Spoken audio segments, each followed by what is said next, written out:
Chief justice of Pakistan کے عہدے کی حیثیت محدود ہو جائے گی۔ سپریم کورٹ اور آئینی عدالت کے درمیان اختیارات کی تقسیم کی تجویز دی گئی ہے۔ آئینی عدالت کے فیصلے ملک کی تمام عدالتوں پر لازم ہوگی، جس طرح سپریم کورٹ کے فیصلے لازم تھے۔ مسودہ کے مطابق فوجی ڈھانچے میں بڑی تبدیلی کی گئی ہے۔ Chairman joint chief of staff committee کا عہدہ ختم کر دیا گیا ہے۔ آرمی چیف کو چیف آف ڈیفنس فورسز کا عہدہ دینے کی تجویز دی گئی ہے۔ اس کے علاوہ آئینی ترمیم کے تحت فیلڈ مارشل اور دیگر اعلیٰ فوجی عہدوں کو تاحیات درجہ حاصل ہوگا۔ بہت ہی امپورٹنٹ ہے۔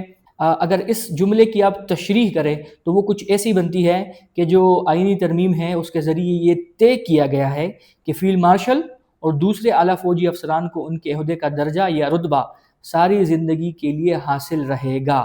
اگر آپ اس کو مزید سادہ الفاظ میں سمجھیں تو یہ لوگ ریٹائر ہونے کے بعد بھی اپنے عہدے کا درجہ یا عزت برقرار رکھیں گے، یعنی ان کا رتبہ ختم نہیں ہوگا بلکہ وہ تاحیات ہمیشہ کے لیے اس عہدے کے حامل سمجھے جائیں گے۔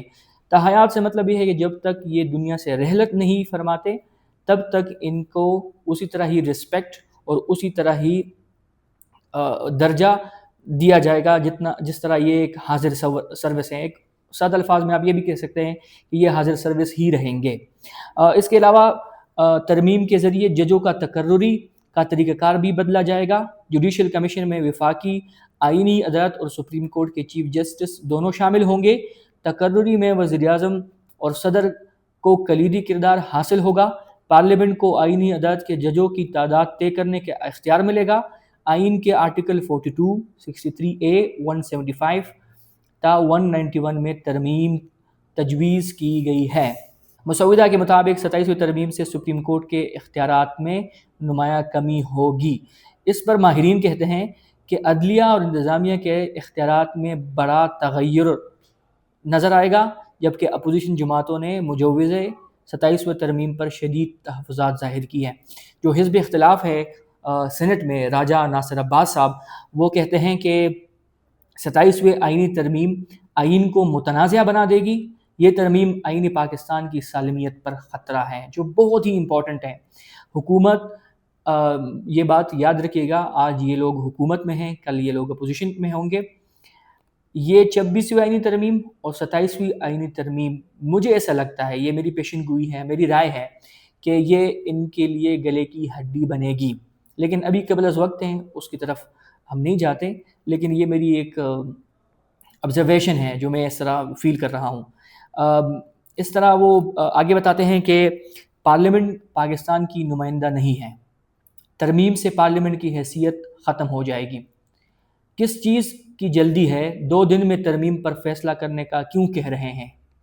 1973 میں جو آئین آیا وہ نئے پاکستان کا تھا۔ 18ویں ترمیم پر اتفاق رائے بنایا۔ انہوں نے مزید کہا، 26ویں آئینی ترمیم پر کیسے لوگوں کو اٹھایا گیا، دھمکی دی گئی، پارلیمنٹ کا مذاق اڑایا گیا۔ 26ویں آئینی ترمیم نے آئین کو متنازع بنایا۔ یہ راجہ ناصر عباس صاحب کے بیان تھا جنہوں نے سینٹ میں آج تقریر کی۔ اس کی چیدہ نکات میں نے آپ کے ساتھ شیئر کیے۔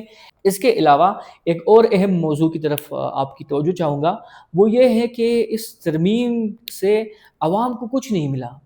آپ کو میں نے جیسے بتایا کہ کچھ عہدیدار ایسے ہوں گے جن کی جو پوزیشن ہے وہ تاحیات تصور ہوگی، اور ہمارے جتنے بھی سویلین لوگ ہیں یا یوتھ ہے یا ہنرمند ہیں، ان کے لیے آپ کو اس آئین میں کچھ بھی حاصل نہیں ہوگا، یا اس آئین میں ان کے لیے کچھ بھی نہیں ہے۔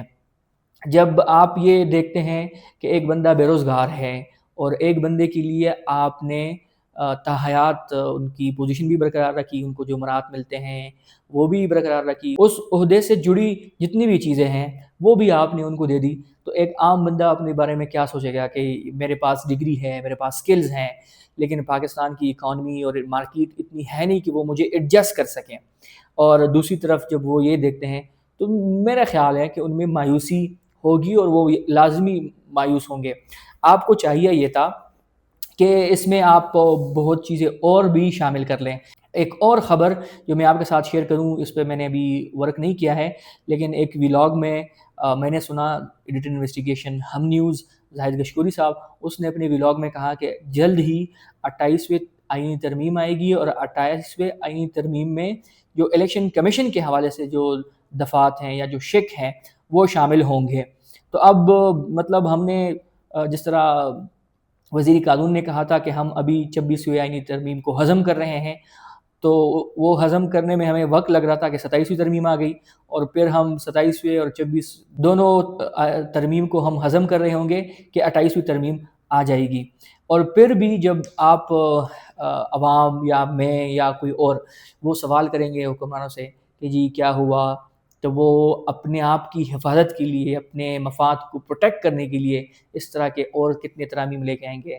لیکن بات جب آتی ہے عام عوام کے لیے، آپ کی بات آتی ہے، میری بارے میں بات ہوتی ہے، تو اس پر ہم آنکھیں بند کر دیتے ہیں، اور جو خطرہ ہمیں نظر آ رہا ہوتا ہے اس سے ہم آنکھیں پھیر لیتے ہیں۔ عمران ریاض خان صاحب نے جو عمران خان کے بارے میں جو پیشن گوئی کی تھی کہ اڈیالہ میں قید عمران خان کی مثال بالکل اس شعر کی طرح ہے کہ وہ ایک گھر پہ بند ہے، وہ بھوکا ہے، جب وہ باہر آئے گا تو وہ کسی کو نہیں چھوڑے گا، سب پر حملہ آور ہوگا۔ آج جو میں نے ان کی بڑی بڑی ہیڈ لائنیں پڑھی 27ویں آئینی ترمیم کے حوالے سے، تو مجھے عمران ریاض صاحب کی وہ بات یاد آ گئی کہ جب عمران خان باہر نکلے گا تو وہ کسی کو نہیں چھوڑے گا۔ بہتری اس میں ہے کہ آپ جتنے بھی لوگ ہیں ان کو بتا دیں کہ جی آپ کو یہ خطرہ ہے، آپ اپنے آپ کو اس طرح محفوظ بنا دیں، آپ کو یہ خطرہ ہے، اپنے آپ کو اس طرح محفوظ بنا دیں۔ اس حوالے سے آپ کیا سمجھتے ہیں؟ اپنی رائے دیجیے گا، ہمارا کمنٹ سیکشن آپ کے لیے حاضر ہے۔ ملتے ہیں نیکسٹ ولاگ میں، تب تک کے لیے اللہ حافظ۔